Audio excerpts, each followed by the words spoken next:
마태복음 6장 25절에서 34절 아버지의 나라라는 제목으로 말씀을 증거하겠습니다. 본문 보기 전에 좀 말씀을 좀 보죠. 인간은 새로운 그 어떤 것을 이제 계속 끊임없이 이제 구하는 자들이죠. 다시 말해서 재미있고 스릴 있는 인생을 이제 구하면서 이제 살아갑니다. 누구나 다 좀 더 재미있고 스릴 넘치는 삶을 구하는데 과연 그게 가능한 일이더냐라고 질문을 던져보면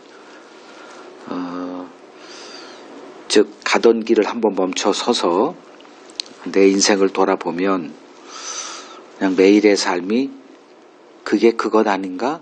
라는 그 딜레마에 이제 직면하게 됩니다. 그 솔로몬이 인생을 관찰했던 자죠. 제가 관찰을 한번 해보겠다. 그 결론도 동일합니다. 전도서를 가보죠. 전도서 1장 3절 해 아래서 수고하는 모든 수고가 사람에게 무엇이 유익한가? 한 세대는 가고 한 세대는 오되 땅은 영원히 있도다. 해는 뜨고 해는 지되 그 떴던 곳으로 빨리 돌아가고 바람은 남으로 불다 북으로 돌아가며 이리 돌며 저리 돌아 바람은 그 불던 곳으로 돌아가고 모든 강물은 다 바다로 흐르되 바다를 채우지 못하며 강물은 어느 곳으로 흐르든지 그리로 연하여 흐르느니라. 모든 만물이 피곤하다는 것을 사람이 말로 다 말할 수 없나니 눈은 보아도 족함이 없고 귀는 들어도 가득 차지 아니하도다. 이미 있던 것이 후에 다시 있겠고 이미 한 일을 후에 다시 할지라. 해 아래는 새 것이 없나니 무엇을 가리켜 이르기를 보라 이것이 새 것이라 할 것이 있으랴.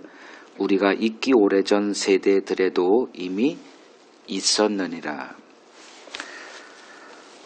이것을 우리가 다 느끼고 사는 거예요. 뭐 정리가 안 돼 있을 뿐이지 했던 것, 뭐 새로운 것이 이렇게 등장해도 따지고 보면 다 있었다. 이제 좀 젊은이들은 뭐 그걸 느끼기가 어렵죠. 와, 뭐 이런 게 있네. 근데 이제 좀 인생 살다 보면 그게 그거다. 이렇게 어릴 때 느끼는 재미, 스릴 이제 나이가 들면 이제 다르게 이제 세상을 바라보게 되어 있습니다. 이제 우리는 끊임없이 이제 뭘 채우려고 하죠. 그렇지만 이제 그게 그것이라고 하는 이 현실 앞에 인생의 피곤함을 이제 이렇게 누리며 이제 그 피곤함에서 이제 벗어날 수 없다는 것을 이제 보게 됩니다. 신약 성경에 이제 이러한 삶을 살고 있던 한 여인을 이제 주님이 만나십니다. 이제 주님은 그 여인이 무엇을 구하고 있는지를 정확히 알죠. 이제 계속 반복되는 삶을 그렇게 비유한 거예요. 이제 우물을 찾아와야 되잖아요. 물 없이는 안 되니까. 그래서 내가 이것을 오늘 먹어도 또 목마르면 또 올라올 것이고 내일 또 올 것 아니니 이렇게 그게 우리들의 삶이라는 거예요. 뭔가 이렇게 갇혀 있다. 그래서 이렇게 표현하면 어떨지 모르겠어요. 그 악보를 보면 그 악보 가운데 참 재미난 부호라 그러나 도돌이표. 그러니까 제일 첫 거기에도 도돌이표가 있고요. 제일 끝 소절에도 도돌이표를 딱 찍어놨다 하면 어떻게 될까요? 계속 돌아야 돼요. 끝나는 줄 알았더니 다시 가. 또 돌아. 그 도돌이표 안에 갇힌 인생이다. 그 성경적으로 보면 이제 인간의 삶을 어떻게 표현하는 거 있는가? 마치 애굽의 노예가 돼서 그들이 주는 밥을 먹고 노동력을 제공하며 살아야 했던 그 출애굽 이전의 이스라엘의 삶과 동일하다 이렇게 볼 수가 있을 겁니다. 그들에게 하나님이 찾아오시죠. 그래서 그 갇혀있는 삶, 그걸 노예라고 그럽니다. 그 노예에서 건져주죠. 그래서 그들은 이제 처음으로 자유를 누리게 됩니다. 그 자유를 이렇게 보시면 돼요.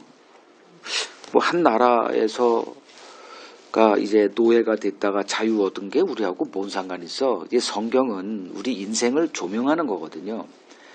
그래서 그 내용 출애굽해서 그들이 자유함을 얻었다. 그거를 에베소서 2장 1절을 보면 그는 허물과 죄로 죽었던 너희를 살리셨도다. 그때에 그러면 지금은 그때와 다르다는 거죠. 그럼 그때에 요게 바로 애굽에서 노예로 살았던 그 시대를 이제 말하죠. 그때 너희는 그 가운데서 행하여 죄와 허물 가운데서 행하여 이 세상 풍조를 따르고 공중의 권세 잡은 자를 따랐으니 여기서 공중 권세 잡은 자가 출애굽 이전에 이스라엘에게는 바로죠. 그 공중 권세 잡음을 따랐으니 곧 지금의 불순종의 아들들 가운데 역사하는 영이라. 그러니까 바로의 특징은 하나님이 말을 전해도 안 듣잖아요.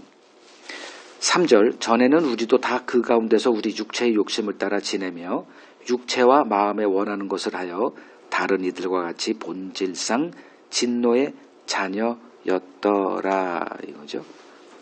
그런데 긍휼이 풍성하신 하나님이 우리를 사랑하신 그 큰 사랑을 인하여 허물로 죽은 우리를 그리스도와 함께 살리셨고 또 함께 일으키사 그리스도 예수 안에서 함께 하늘에 앉히셨다 이렇게 되죠. 그러니까 이 땅에 있던 우리를 끌어서 하늘로 올렸다. 이제 이게 출애굽의 이제 사건을 이제 신약에서는 이제 요렇게 이게 맞는 거죠. 이 출애굽 사건은 하나의 모형으로 우리들에게 다가온 거고. 자, 이제 해방이 됐습니다. 근데 그들의 삶에 이제 하나의 목표가 아주 분명하게 세워지죠. 그 목표가 바로 약속의 땅에 들어가는 거예요. 그게 이제 약속의 땅을 향해서 이제 나가는 겁니다. 그 광야의 그 험한 삶, 그 척박한 삶에도 불구하고 그걸 포기할 수 없는 이유는 그들의 마음속에 새겨진 약속의 땅이라고 하는 목표 때문에 그렇습니다. 그러니까 우리도 마찬가지죠. 그러니까 이 땅을 이제 살면서 그냥 이렇게 무의미하고 이걸 이렇게 반복적인 거 계속 살아야 돼? 그러니까 나이가 들면 들수록 이제 그런 철학적인 질문이 더 이렇게 되어지죠. 본질적인 질문으로 이제 이걸 그럴 수밖에 없어요. 어떻게 다시 유치원 그거를 돌아갑니까?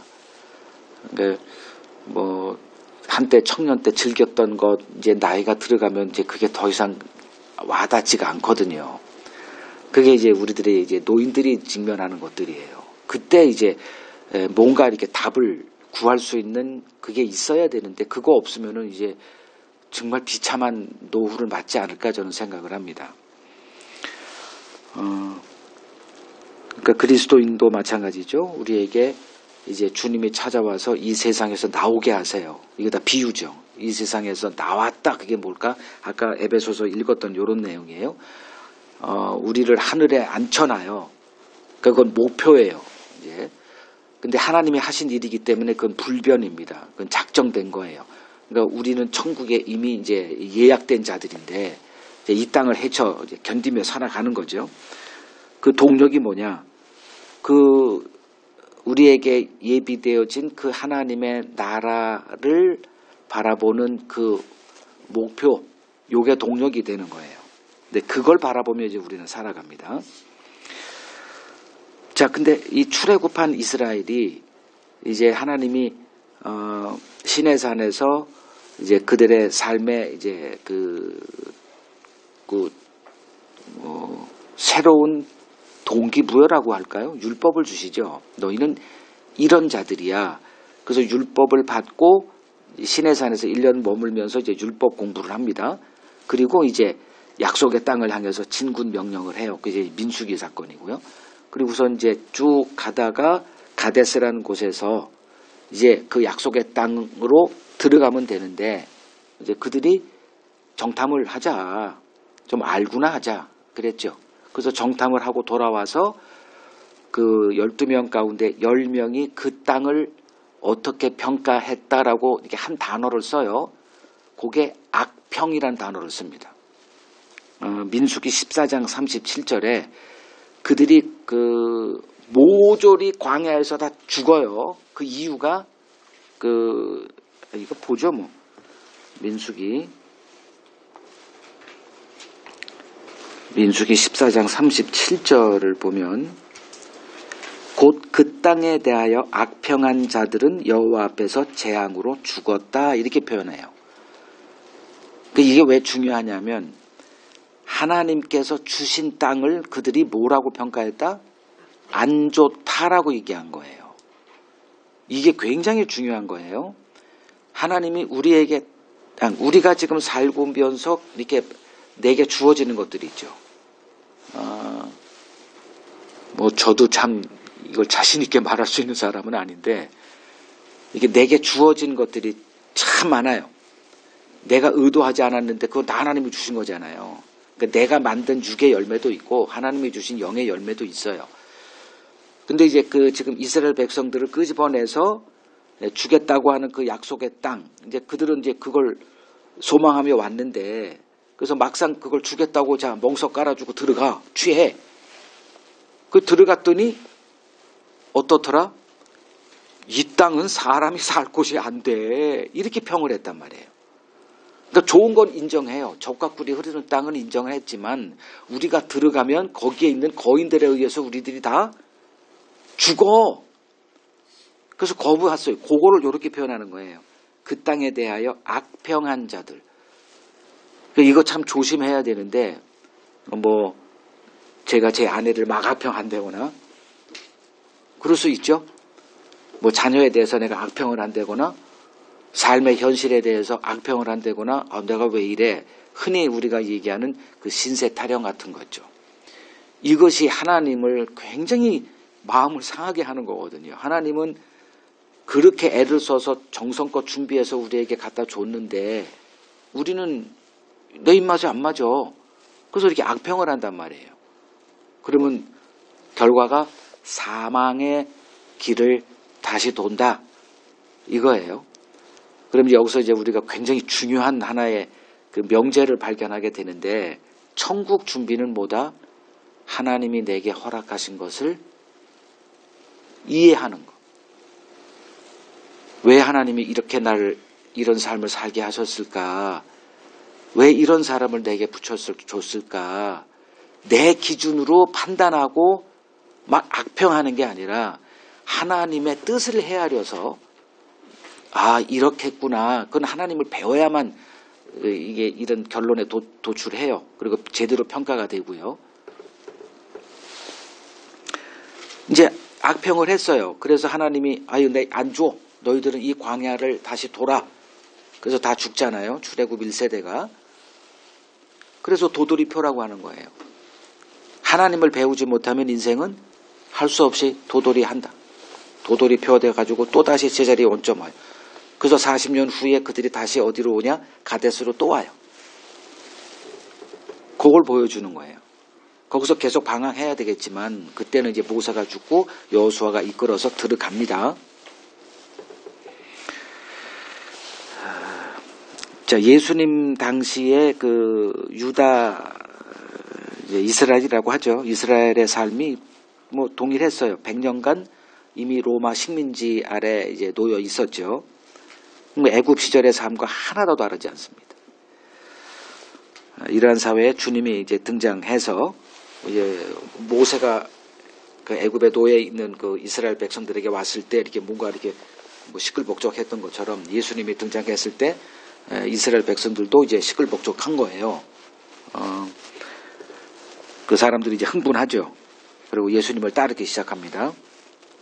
근데 그들이 예수님에게 구한 것은 여전히 과거에 이스라엘이 구했던 거나 예수님 당시 그들이 예수님에게 구했던 거나 뭐 한 발 더 나가면 오늘날 우리들이 예수님에게 구하는 거나 항상 동일한 것만 구하더라. 그거를 땅의 것 이렇게 칭합니다. 왜냐하면 오늘 주제가 이제 하나님 아버지의 나라죠. 하늘의 겁니다. 하늘에 있는 거예요. 그래서 땅에 보물을 쌓아두지 말고 하늘에 쌓아두라. 이 얘기로 이제 연결시키기 위해서 제가 이렇게 서론을 말씀을 드리는 거예요. 이제 그들은 끊임없이 예수님을 따라다니면서 이제 땅의 것을 구하는 거예요. 그러니까 언제 예수를 왕으로 섬기고자 했냐 하면 오병이어라고 하는 경제적인 문제를 해결해 줬더니 그냥 정신을 잃고 예수를 임금으로 그냥 세워서 자신들의 모든 경제적인 그 문제를 해결하고자 이렇게 한 거죠. 그래서 예수님은 예나 지금이나 뭐 앞으로도 마찬가지고 우리들에게 끊임없이 우리가 그 어떤 것을 깨닫기 전에는 동일한 질문으로 우리를 찾아오십니다. 그게 뭐냐? 너는 나에게 무엇을 구하느냐?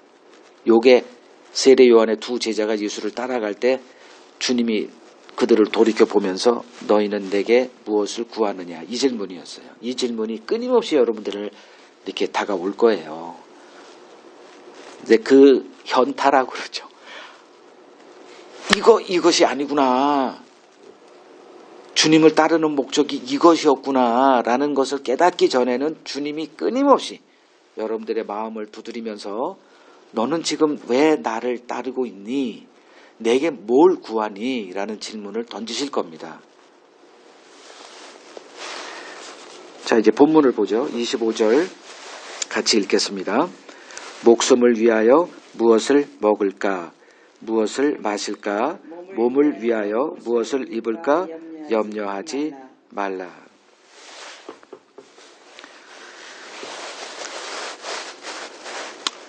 왜 이런 말씀을 하셨을까? 이유는 간단하죠. 죄다 이렇게 살아가니까. 그럼 좀 추적을 해보죠. 왜 우리는 이렇게 살아야만 되나? 그러니까 하나님의 은혜를 거부하고 대신 내가 나의 삶을 스스로 책임지겠다 독립선언을 한 인간이 직면해야 할 현실의 삶은 이거라는 거예요. 염려에 아주 갇혀있는 삶. 그러면 그 선악과로 이제 하나님이 말씀을 하세요. 인간의 이전의 삶과 이후의 삶. 그러니까 이전의 삶은 창세기 1장 2장이죠. 그리고 이후의 삶은 창세기 3장 이후에 어떤 일이 벌어진 이후의 4장으로부터의 삶이에요. 그러면 이전의 삶. 그러니까 하나님에게서 이렇게 분리되지 않았을 때의 에덴 동산에서의 삶은 그냥 은혜의 삶이에요. 그럼 여러분들이 관찰해 보면 그냥 답이 나와요.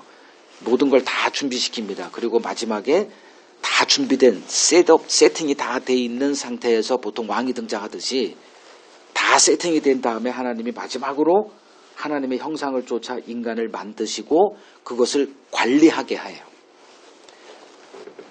그 에덴 동산의 삶은 모든 게 다 돼 있어요. 일거리도 주십니다. 모든 게 다 세팅이 돼 있어요. 그런데 이제 갑자기 뭐 어떤 일이 벌어지죠. 뭔 생각이 드는 거예요. 그걸 성경은 이제 뱀이 와서 꼬드겼다 이제 이렇게 표현하는데 그냥 자연스럽게 그렇게 생각이 든 거예요. 뭐 흔히 성령을 받으면 뭔가가 이렇게 뭐 느껴지나 천만에요. 뭐 예를 들면 구약의 사사들 이렇게 하나님이 사사를 부르셨을 때 여호와의 영이 그에게 임했다. 항상 그 패턴이 그래요. 그러니까 하나님이 이스라엘이 범죄하면 압제를 당하게 하고 압제 가운데 하나님께 부르짖은 다음에 사사를 불러요. 그런 다음에 항상 나오는 그 클리셰 뻔한 그 다음 단계가 여호와의 영이 그에게 임하였더라. 이 무슨 뜻이에요? 사사는 싸우는 사람이죠. 압제되어 있는 이스라엘을 압제하는 자로부터 건지는 싸움을 해야 될 자예요. 그에게 여호와의 영이 임했더라. 이거는 이제 이 싸움은 누구 싸움? 하나님의 싸움이다. 너는 나의 도구다. 이제 내가 이스라엘 위해서 싸운다가 되는 거예요. 그러면 그 싸움은 100번 싸워봤자 하나님이 항상 이겨요. 그런 패턴이에요. 그러니까 에덴 동산 아래서 이제 이제 하나님의 영이 그들에게 임해서 이제 생명이 되고 하나님의 은혜를 누리고 살아가는데 그냥 어느 순간에 갑자기 이상한 생각이 들면서 하나님이 금지한 그게 이렇게 관심을 갖게 되면서 이제 먹게 되죠. 그리고선 이제 스스로 이제 하나님과 이렇게 독립체로 자기도 하나님이에요. 그러니까 나도 이제 알아 이렇게. 그건 우리가 이제 자녀를 키우면은 이제 뭐 아니면 직장 생활에서 이렇게 좀 초신 생빙 신입사원 신입사원 들어오면 아무것도 모르는데 이제 조금 지나다 보면 이제 이놈이 이게 뭐 안다고 이제 막 대들고 막 이런 것들을 항상 우리가 겪는 거예요. 그래서 뭐 우리나라 뭐 조선 500년 사를 봐도 계속 이렇게 쿠데타가 일어나고 아주 이렇게 착했다고 이렇게 뭐 말 순종 잘하고 했던 사람이 어느 순간에 이렇게 과하는 것처럼 하고 뭐 뒤집어 엎어버리고 이제 이런 일이 계속 반복되는 이유가 다 이제 이런 건데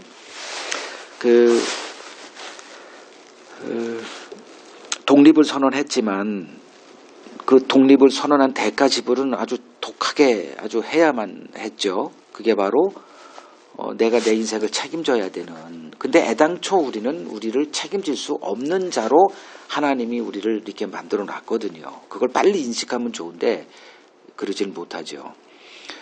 뭐 나 주먹은 빌도 뭐 건강할 땐 그런데 나이 들면 더더욱 힘들어져요. 근데 하여간에 그 선언을 한 이상 이제 에덴 동산 밖의 세계예요. 거기는 하나님의 은혜가 없어. 이 세상은 하나님의 은혜가 없는 곳이에요.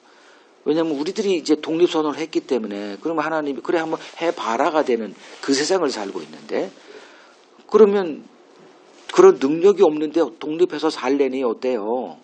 죽을 맛이잖아요. 그걸 이렇게 표현하는 거예요. 뭘 먹을까? 이거는 어떻게 먹어야 되잖아요. 안 먹고 살게 만들어놨으면 참 좋은데 이 먹어야 돼. 그죠? 여러분 그 생각 안 해봤어요? 좀 안 먹고 살았으면 참 특히 여자들 주부들 이 남자 까다로운 남자 만나면 이거 아주 그냥 이거 한 번 음식을 대충 만들었다가 또 안 되잖아요. 뭐 이렇게 시간이 엄청 들어가더라고. 저도 혼자 살면서 이렇게 혼자 안 살아요. 뭐 이상하게 생각할까 봐. 이게 뭐 밥을 해 먹고 이렇게 할 때 엄청나게 시간을 들더라고. 그래서 그냥 라면이 제일 좋아. 근데 라면 먹으면 또 속이 안 좋아져. 할 수 없이 또 반찬을 만들면 또 시간이 들어가고 뭐. 그렇더라고요. 근데 인간은 애당초 독립적 존재가 될 수 없는 나약한 존재더라. 근데 인간은 이제 자유를 구했죠. 자유를 구했단 말이에요.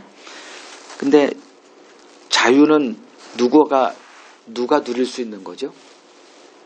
능력이 있는 자가 자유를 누리잖아요.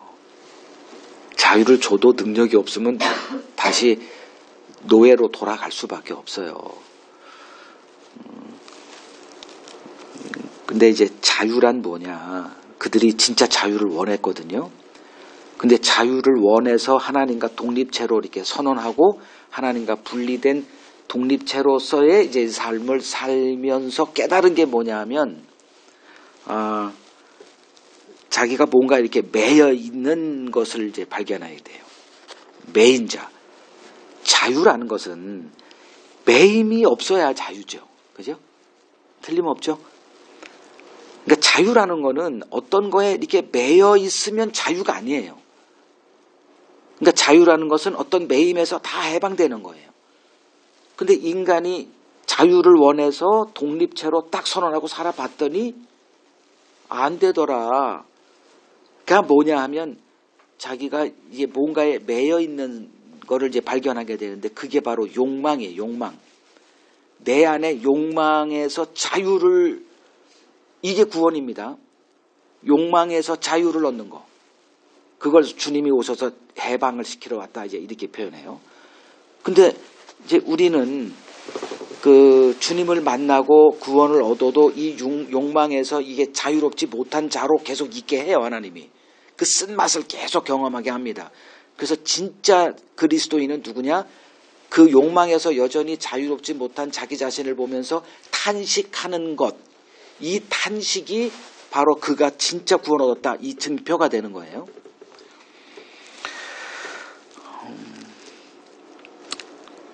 그 욕망에 매임이 없는 한 분이 이 세상에 등장하신 그분을 우리가 예수님이다 이렇게 해요. 그분은 우리가 이 고통을 누리면서 하는 이 욕망에 매인 적이 없어요. 그분의 삶을 돌이켜보면, 이렇게 살펴보면 그분의 삶에 우리와 아주 유별나게 다른 하나, 욕망에 매여 있질 않아. 그러니까 자기라고 하는 것에 매여 있지 않아요. 우리는 나에게 매여 있죠. 내 성공, 내 이름을 드러내는 것, 내 이름이 아무도 뭐 사람들이 모른다 그러면 이제 우리는 괴로워하죠. 주님에겐 이런 자체가 없어요. 우리는 이게 사람의 평가, 그걸 계속 우리가 살폈죠. 지난 시간에 외식이라고 하는 거, 누구에게 인정받고자 하는 어떤 이런 거, 더 내가 아닌데 그 다른 나를 보여줘야만 하는 이 갇혀 사는, 얼마나 힘들어 이게. 그 쓸데없는 것을 우리가 만들어냈고 거기에 매여가지고 그 고통을 당하고 사는데 주님에겐 그게 없어요. 그냥 완벽한 자유체입니다. 근데 주님에게 그 자유라는 것이 어떤 것이 있냐면 다른 것에 속박은 되어 있더라 이거죠. 우리는 욕망에 속박되어 사는데 주님은 다른 것에 속박되어 살았어요. 아주 거기다 자물쇠를 잠그고 살았어요. 주님은. 그게 뭐냐? 아버지의 뜻이에요. 이게 다른 거예요. 그래서 우리가 흔히 이제 나는 자유를 원한다. 그때 하나님이 우리에게 자유를 주셨다. 이거 착각하면 안 돼요. 나의 욕망으로부터의 자유이고 거기서 매임에서 풀어난 자유이고 뭐로의 속박이다. 하나님의 뜻으로의 속박이다. 이게 우리의 이게 구원이에요. 이걸 제대로 이해를 하셔야 됩니다. 그냥 됐어. 완전 자유. 이거 큰일 나는 거예요, 이거.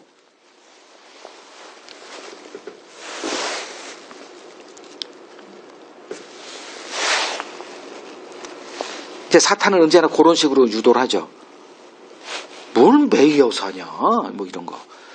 그럼 이게 우리의 입맛에 딱 맞는 거예요, 이게. 왜냐하면 우리들은 계속 그러한 삶을 추구했던 사람이고, 그 DNA가 여기 자리 잡고 있고, 그걸 사탄이 와서 계속 충동질하는 거예요. 뭘 이렇게 매여서 하냐. 어?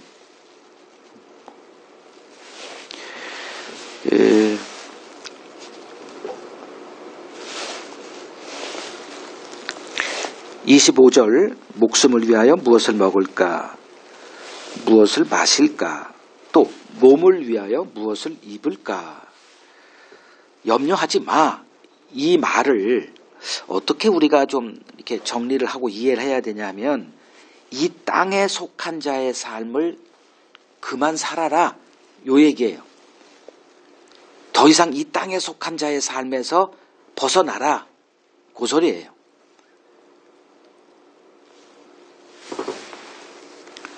근데 우리는 땅에 속한 삶을 살 수밖에 없는 존재예요.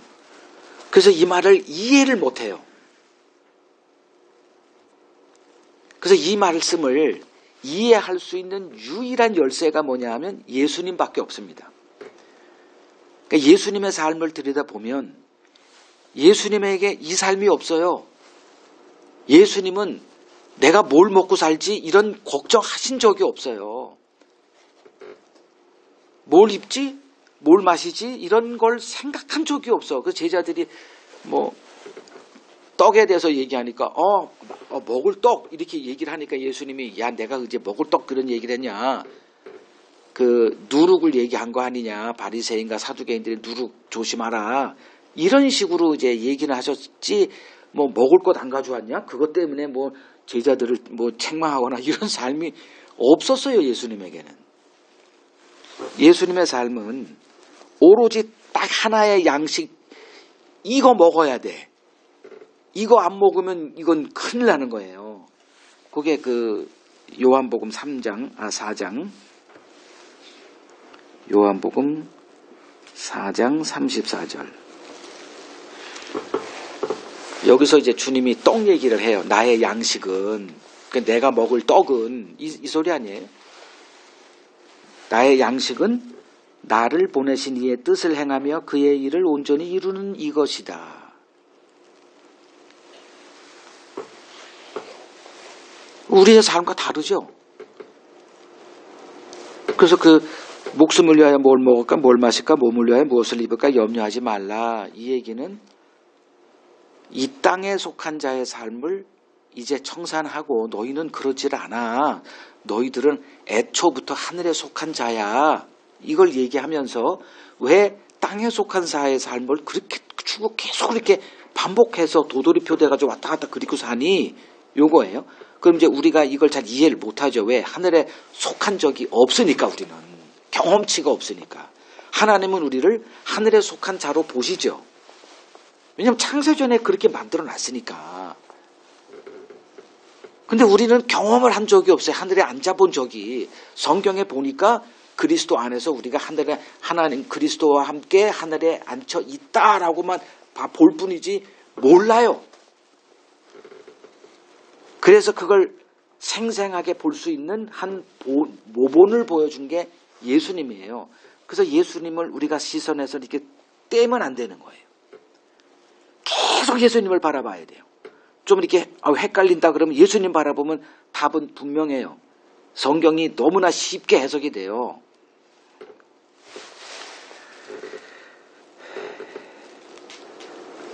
과연 이런 삶이 가능할까? 이제 주님의 말씀을 또 들어보죠.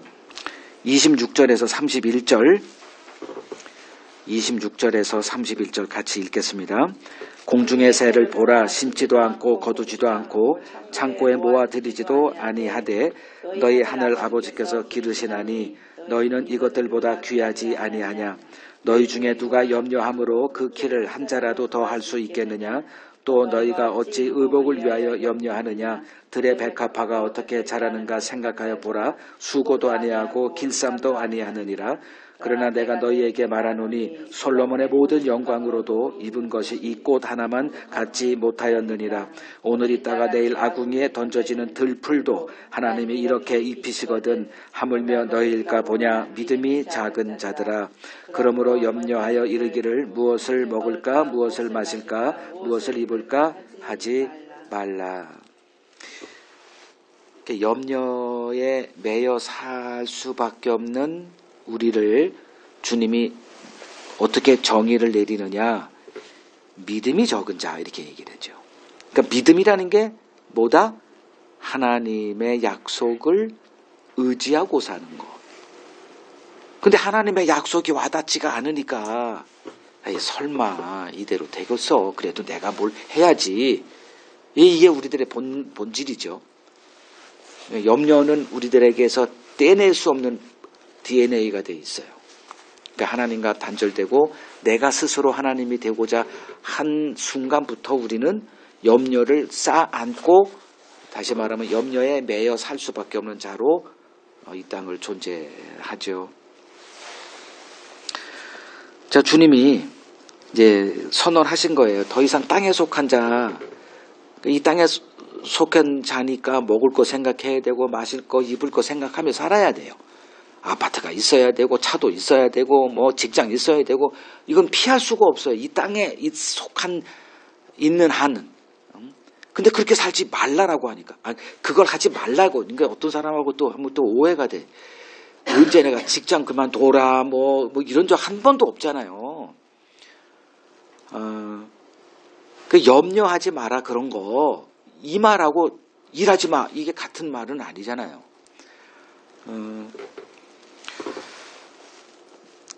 그러면 그렇게 이제 염려하지 마. 염려에 관한 얘기예요. 염려. 우리 마음을 뭐에 이렇게 우리를 매이게 하는 그 힘, 그 염려. 그거 하지 마. 거기서 이제 자유해라 이제 이렇게 얘기하는데 과연 가능하냐? 다른 피조물들의 존재 방식을 이제 예를 들어서 설명해요. 그게 이제 저 하늘의 공중의 새, 자연 세계 좀 산에 가면 항상 볼 수 있는 새.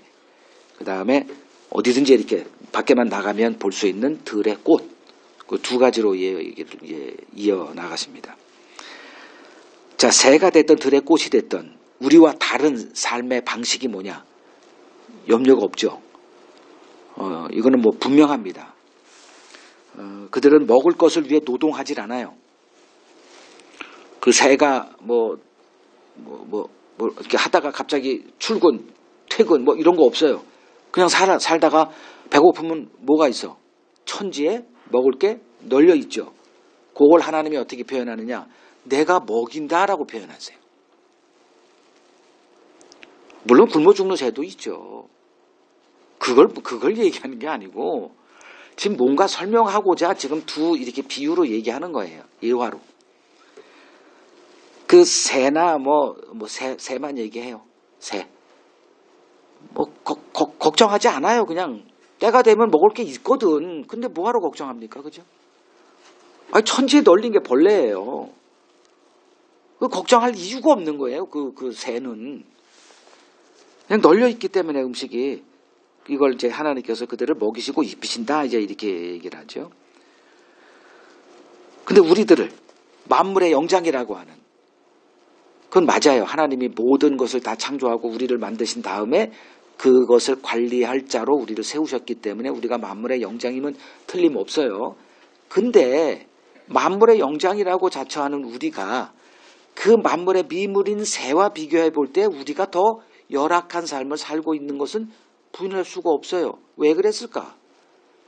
독립체가 된 것 때문에 그래요. 하나님에게서 하나님이 이렇게 세팅한 그것을 거부하고 난 싫어. 하나님이 주신 것을 악하다 했기 때문에 자초한 결과가 바로 이거예요. 이 가장 미물인 새보다 못한 삶을 살아요. 그래서 인간의 삶 가운데 가장 사람들이 로망으로 여기는 게 솔로몬의 삶일 겁니다. 그 솔로몬의 영광을 구하죠. 그래서 솔로몬의 지혜를 구하기도 하고요. 근데 그 솔로몬의 영광도 이 들에 핀 꽃보다도 못하대. 이 정도면 참 우리들이 얼마나 초라한 삶을 살고 있을까 한번 보라는 거예요. 왜 이렇게 힘이 드냐? 노동 때문에 그래요. 노동. 자, 창세기 3장 17절을 가보세요. 창세기 3장 17절을 보면 이제 인간에게 어떤 저주를 내리시냐면 너로 말미암아 저주를 받고 땅은 너로 말미암아 저주를 받고 너는 평생에 뭐 해야? 수고해야. 이게 노동이거든요. 수고해야 소산을 얻어. 이건 그 농경 사회에서는 쉽게 되지만 지금 우리가 땅을 경작합니까? 산업 사회로 이렇게 발전하면서 우리는 이제 직업을 얘기하잖아요. 이걸 노동이다. 노사 문제 골머리를 앓고 살잖아요. 그러니까 우리는 노동을 하면서 살아야 돼요. 그러니까 노동은 뭐다? 먹고 사는 수단으로 이렇게 변질이 된 거예요. 그러면 에덴 동산에서는 노동이 없었냐? 왜 없어요? 있죠. 경작해야 돼요, 거기도. 근데 다른 게 뭐냐면 지금 우리는 나를 위해서 노동을 해요. 근데 그 에덴 동산에서의 노동은 하나님이 맡기신 일을 하는 거예요. 이게 다른 거예요.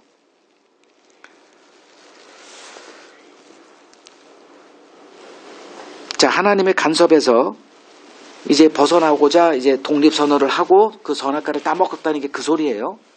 이제 하나님의 간섭에서 벗어나서 내가 나의 삶을 경영하고 내가 그림을 그리고 나는 이렇게 살 거야라고 하는 이제 그 삶을 선택해서 이제 에덴 동산에서 벗어나서 그걸 박차고 에덴 동산 밖을 원해서 우리는 밖의 세계를 원해서 나왔잖아요. 근데 창세기 3장에서는 하나님은 거꾸로 얘기를 해. 내가 내쫓았다. 근데 그 쫓김을 원한 게 우리예요. 이걸 잘 이해하셔야 됩니다. 아니 성경에서는 쫓아냈다는데 그건 하나님의 관점이고 우리는 어떻게 됐다? 내가 그게 싫어서 밖으로 나온 거예요. 그거를 가장 잘 설명하는 신약의 비유가 탕자 비유죠. 아버지의 집, 그건 에덴 동산을 얘기를 하죠. 거기에 주인은 하나님, 지금 이 탕자가 경험하는 건 아버지예요. 근데 갑자기 아버지가 생생히 살아 계시는데 그렇게 빨리 돌아가실 것도 아닌데 그냥 찾아가서 어차피 돌아가실 거잖아요. 비리 주세요. 그리고선 이제 그 싸가지 없죠. 그걸 재산을 받아가지고 나가죠. 원해서 나갔어요? 쫓겨나간 거예요? 원해서 나간 거잖아요. 원해서 나갔어요. 그리고 자기가 독립체로 이제 산이 뭐라고 표현해야 되나? 째진다 그러나?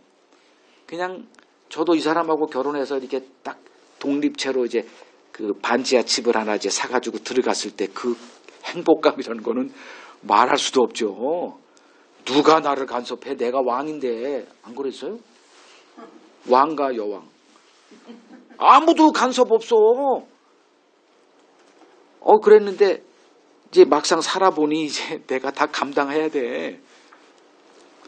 자, 탕자가 이제 나왔어요. 그래가지고 자기 인생 그냥 뭐 꿈꾸는 거 있잖아요. 이루고자 하는 거.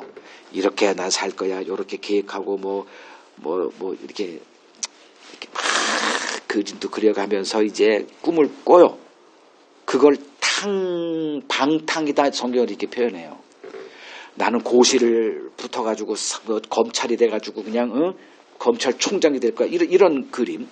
나는 변호사가 될 거야. 나는 판사가 될 거야. 나는 의사가 될 거야. 이런 거 이제 자기 꿈을 뭐 이렇게 제재를 능력을 딱 계산해서 이렇게 인생을 그려 나가잖아요. 자기 행복을 위해서. 근데 어느 순간에 이제 직면했네. 그리고 떠오르는 게 뭐예요?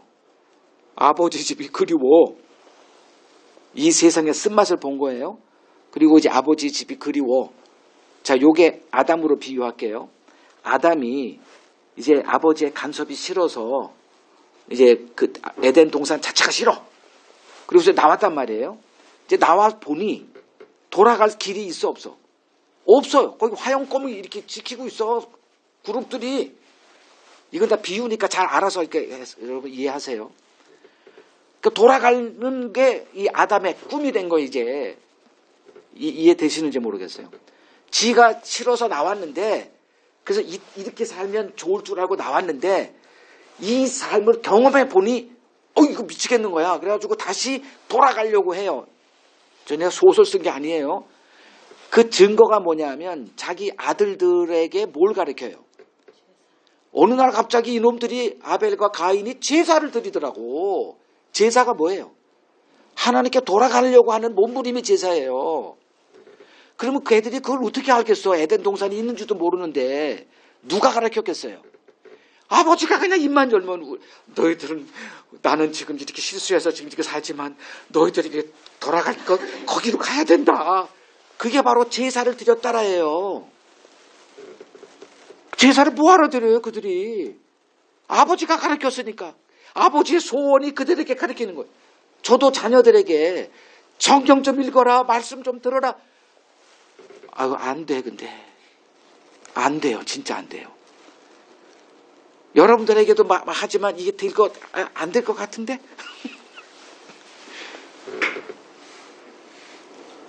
그 아버지 집이 저한테는 로망이거든요. 그 아버지의 집이. 지금 내가 이 욕망에 갇혀 있는 내가 싫어요. 그래서 이 언어를 어떻게 누구야? 그 이름을 까먹었네? 시오랑? 에밀 시오랑. 나는 매일 나를 견디며 살아갑니다. 이 언어를 내가 어휘를 발견한 거예요. 그래서 한번 제가 얘기를 했죠. 최고의 철학자라고. 다른 사람이 있겠죠. 내가 다 알겠어요. 근데 내가 지금 내 실력 안에서는 그런 말을 쓴 사람은 난 처음 발견했거든. 그러니까 아담이 이게 실수한 거예요. 이거 너무 큰 실수, 돌이킬 수 없는 실수. 그래서 자녀만큼은 이 실수하지 말라고 해서 가르친 게 이제 오늘날 같으면 이제 성경 읽어라, 하나님 말씀 들어라, 뭐 이런 거. 그게 바로 제사죠. 그러니까 얘들은 이제 뭣도 모르고 했다가 한 놈은 그거 제사 잘못 드렸다가 아주 그냥 큰 사단이 벌어지고 자기 동생을 죽이는 일까지 벌어지는 이 희한한 일이 벌어지는 이유가 바로 이런 것들이거든요. 그러면 구원이란 뭐다? 이렇게 정의를 내리죠. 간섭이 없는 자유가 아닌 아버지의 간섭으로 돌아가는 것이 구원이에요. 이게 여러분 입맛에 맞는 정의인지 몰라도 제 눈엔 이 정의가 딱 맞더라고요. 아버지의 간섭이 싫어서 나왔더니 실제 경험해 봤더니 염려에 찌들려서 이거 못 살겠어. 그냥 염려, 근심, 두려움, 매일 근심 걱정, 눈만 뜨면 근심 걱정. 이제 깨달은 거예요. 현타가 온 거예요. 아버지의 간섭이 구원이구나. 이게 생명이구나. 그제서야 비로소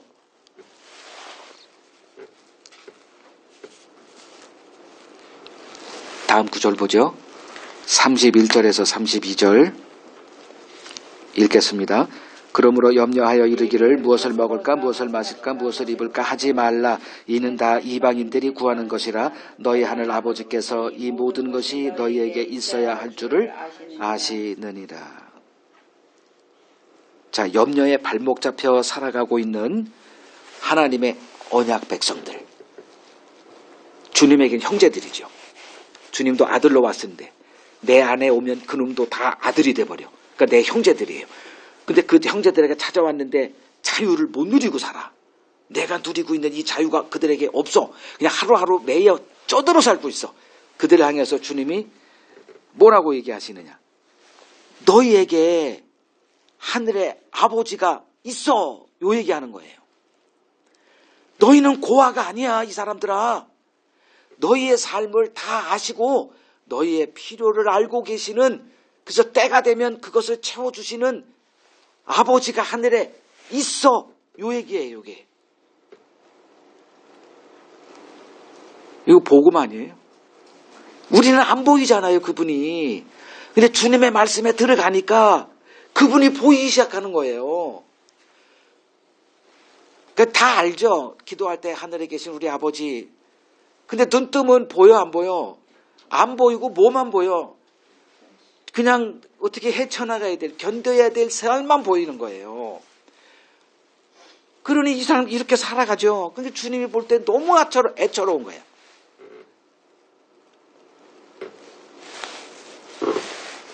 우리는 뭐가 아니냐면 고아가 아니에요.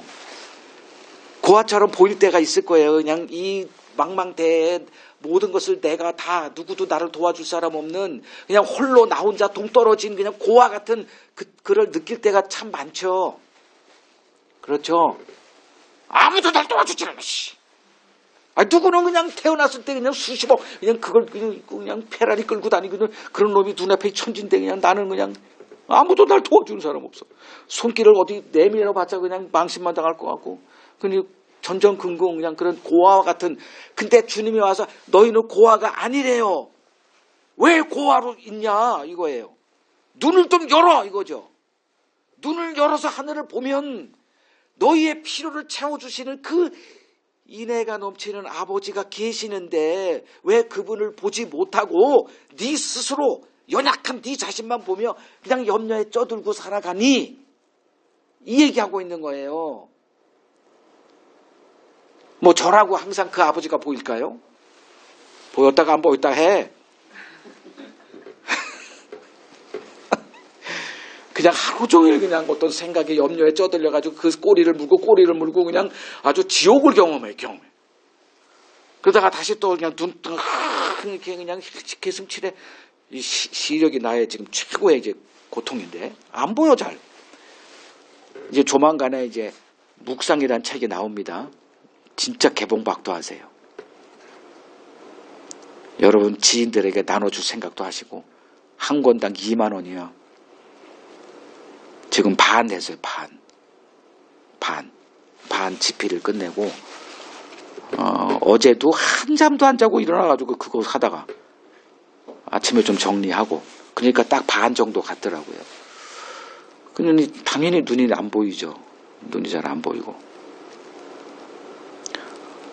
근데 이제 어느 순간에 이렇게 염려에 이렇게 함몰되기 시작하면 아버지가 없어. 고아야. 여러분 다 경험할 거예요. 근데 어느 순간에 주님의 말씀 안에 들어가면 아버지가 보여. 그때 내 마음의 평화가 싹 찾아와요. 쓸데없는 고민했구나. 쓸데없는 고민을 내가 스스로 만들어 놓고 그냥 그 고민 속에서 고통을 당하고 살아가고 있었구나. 또 툭 털쳐버리고. 자유로워져. 그때. 이게 말씀의 세계. 이게 말씀의 세계. 부모가 없이 살아야 하는 고아 만큼 비참한 존재는 없습니다. 잘 생각해 보세요. 그걸 주님은 어떻게 표현하냐? 목자 없는 양으로 표현합니다. 그리고 민수기 27장에 보면 모세가 죽기 전에 이제 뭐 하나님이 징계 받았잖아요. 너는 그 약속의 땅 못 들어가 이놈아. 뭐 때문에? 하나님의 거룩한 이름을 훼손했거든. 그 대가가 이 정도인 줄 몰랐죠. 그리고선 이제 이 백성들을 이끌고 갈 지도자가 없잖아요. 나는 여기서 남아야 되는데. 그때 뭐라 그러냐면 이 백성을 목자 없는 양과 같이 두지 마시옵소서. 이렇게 표현해요. 그러니까 목자 없는 양이 뭐다? 고아예요. 고아는 뭐가 없다? 아버지가 없잖아요. 아버지는 뭐 하는 사람이에요? 지도자입니다. 목자예요. 목자. 인생 그렇게 사는 게 아니야. 너 글로 가면 죽어. 근데 이 소리 하면 꼰대 소리 듣잖아요. 이 딜레마죠. 그러니까 목자 없는 아버지 없는 아이로 자란 이 고아들은 인생을 어떻게 사는 줄을 어떻게 알아요? 그냥 친구들한테 들은 거예요. 그냥 막 살아 그냥. 그러니까 뭐가 옳고 그름이 없어요. 너무 불쌍한 자들이. 그래서 자녀들 이제 뭐 결혼시킬 때 물어보죠. 부모가 있냐? 부모 교육 제대로 받았냐? 최소한 부모는 그래도 가르칠 걸 가르치니까.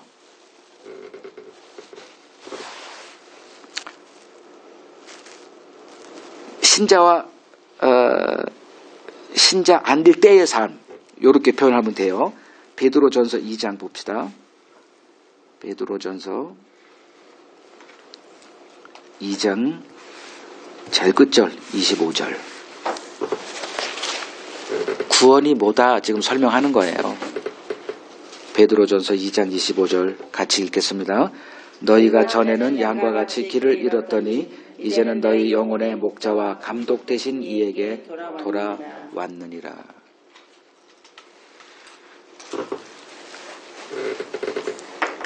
목자를 만난 자. 그러니까 목자에게 돌아온 자라 그러죠. 그러니까 우리는 성경은 인간을 뭐라고 표현하냐면 목자가 있었는데 그 목자가 싫어서 목자 곁을 떠난 놈들. 그러면 신자는 누구냐? 어떻게 우여곡절로 떠밀려서 목자에게로 돌아온 자들. 거기서 안식을 누리는 자. 이렇게 되는 거예요. 우리는 목자가 필요해요. 교회도 목자가 필요하고요. 여러분들에게도 목자가 필요하고요. 지금은 잠깐 제가 그 기능을 하고 있는 것뿐이에요.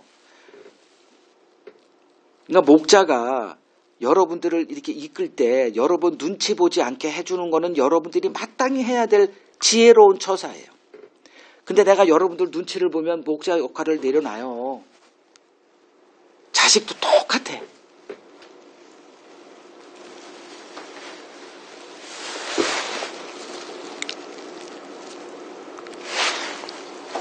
자, 이스라엘에게 누가 있다? 그들을 돌보는 참 목자 되신 하나님이 그들의 아버지 되신 분이 있어요. 근데 안 보이는 거예요, 그게. 모든 문제는 거기서 발생해요. 있는데 안 보여. 안 보이니까 있어, 없어? 없어요. 우리 인생도 똑같지 않아요? 내 눈에 안 보이면 없는 거예요. 근데 누구는 보고 있어. 그 보는 자가 얘기해줘. 야, 거기 있잖아. 나 안 보였어. 보이니까 있는 거고 안 보이니까 없는 거예요. 그럼 하나님을 보는 자가 목자예요. 그러면 하나님을 바라보라. 지금 예수님이 우리의 목자가 되신 분에게 돌아왔다. 그분이잖아요. 그분이 지금 우리에게 야, 이때니까 나만 따라와. 이제 계속 따라와. 따라와서 뭘? 아버지께로 그분 안에 그분의 품, 그분의 막대기 안에 들어가면 너희들의 삶은 이제 다 돼. 그게 안식이고 구원이고 영생이야. 그 얘기하시는 거죠, 주님이.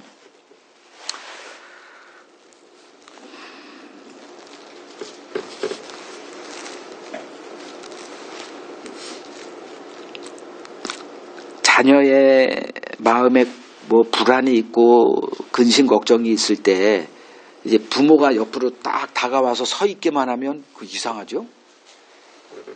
자식의 마음에 있는 모든 근심 걱정 불안 두려움 싹 사라져요. 그냥 아버지만 옆에만 있어주면. 근데 그분이 어떤 분이냐 이걸 제대로 알아야죠. 그러니까 이제 아버지가 아유 나 별로 뭐 도움도 안 돼. 그래봤자 뭐 아버지 있어봤자 불편을 할 것이고 또 튀어나가려고 할 것이고. 근데 그 아버지가 이렇게 든든하게 있어준다. 뭐 그냥 만사 그냥 놀기만 하죠 뭐. 왜? 아버지가 다 해결해 주니까. 요 관계예요. 그 관계로 돌아왔느냐. 그걸 구원받았다 이렇게 말하는 겁니다. 예수님은 그런 삶을 사셨죠. 마태복음 8장 보면 제자들을 데리고 배 타고 이제 이렇게 딴 데로 가시는데 풍랑이 일어. 근데 풍랑이 일었는데 잠잔 게 아니라 배 타니까 그냥 주님은 자요. 바다는 뭐다? 이 세상을 비유하죠. 세상에는 뭐가 많아? 우리가 상상할 수 없는 풍랑, 잔잔한 풍랑도 있고 뒤집어 엎어놓는 거대한 풍랑도 있고 그냥 주님은 그런 거 개의치 않아요. 그냥 자. 왜? 아버지가 있으니까. 그래서 아버지께서 사랑하는 자는 뭐한다? 잠을 편히 자는 거예요. 요새 제가 잠을 잘 못 잘 때가 있어. 그러면 내 믿음이 이렇게 한 거죠. 말은 뻥뻥 이렇게 하지만 잠이 안 와. 그럼 뭔가 이렇게 나 이 코로나 때문에 이게 수면 장애가 나는 그게 원래 좀 뭐 기억이 좀 감퇴하는 거라면서. 자 마지막 구절 읽죠. 33절에서 34절 읽겠습니다. 그런즉 너희는 먼저 그의 나라와 그의 의를 구하라. 그리하면 이 모든 것을 너희에게 더하시리라. 그러므로 내일 일을 위하여 염려하지 말라. 내일 일은 내일이 염려할 것이요 한나라의 괴로움은 그날로 족하니라. 자 그런즉 너희는 무슨 뜻일까요? 아버지가 있는 너희는 이거잖아요. 너희의 필요를 다 하시는 그 아버지를 갖고 있는 너희는 이 세상 하나님을 알지 못하는 그 아버지가 없는 세상과 다른 너희는 어떻게 살아라? 먼저 그 아버지의 나라 그리고 그분의 의를 구하며 살아. 그리하면 그 너희들이 구하는 그 염려 빠뜨리는 그 모든 것들은 그냥 하나님이 채워주는데 왜 이 삶의 양식을 못 배웠니? 이건 구약에서 다 배운 거예요. 근데 못 배워.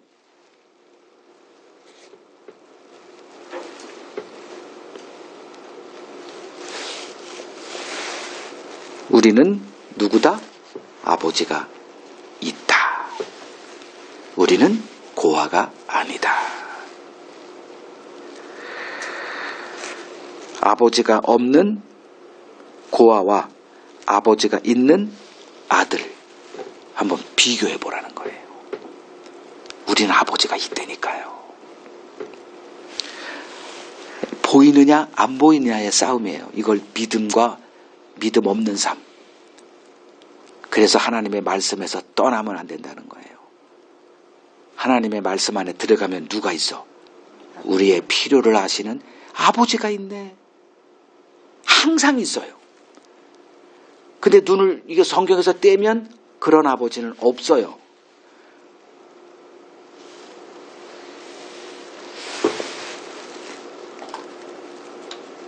자, 이 세상은 하나님의 가증히 여김을 받는 멸망이 예정된 곳이죠. 그래서 이 세상은 어디를 향해 나아가고 있냐면 그 작정된 종말을 향해서 나아가고 있어요.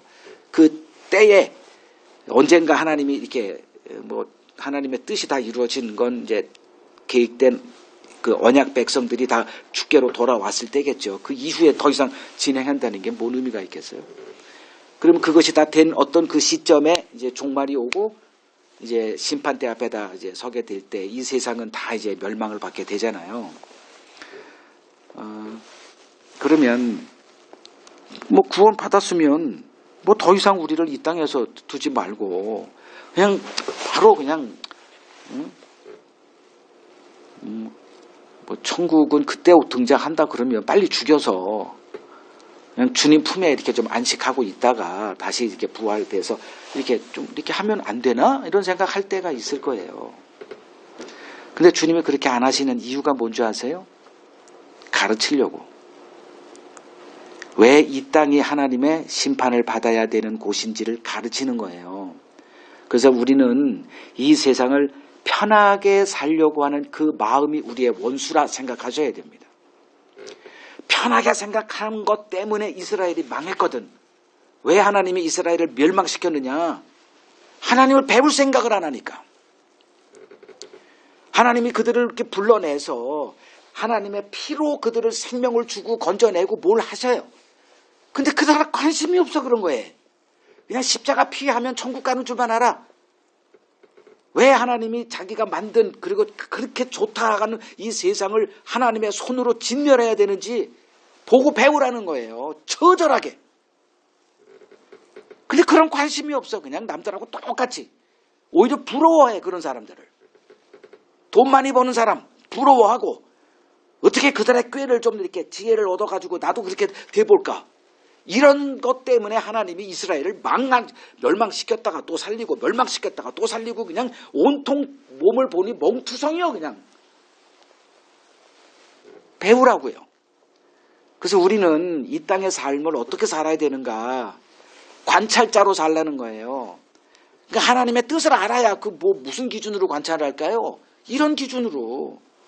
왜 하나님이 이 세상을 그렇게 분노로 이렇게 내가 정성을 다해서 만들어놨는데 이런 열매를 맺히고 살아 쓸어버리겠다 하잖아요.